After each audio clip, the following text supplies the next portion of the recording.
আজ ধানের খেতে রৌদ্র ছায়ায় লুকোচুরি খেলা রে ভাই, লুকোচুরি খেলা। নীল আকাশে কে ভাসালে সাদা মেঘের ভেলা রে ভাই, লুকোচুরি খেলা। আজ ধানের খেতে আজ ধানের ক্ষেতের রৌদ্র ছায়ায় লুকোচুরির খেলা।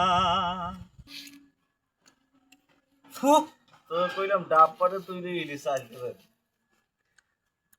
এটা মাহমুদ ভাইয়ের স্টাইল। ডাব গাছ এখন চালতে খাই ভাই, আমরা চালতে কাটে কেমন অনুভূতি দেখতে আছে?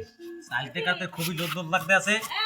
তুমি আগে হাত ধুই আসো, হাত না ধুয়ে তুমি চালতে হাত দিও না, কারণ আমি দেখছি তুমি ভেজা জায়গায় হাত দিয়েছো।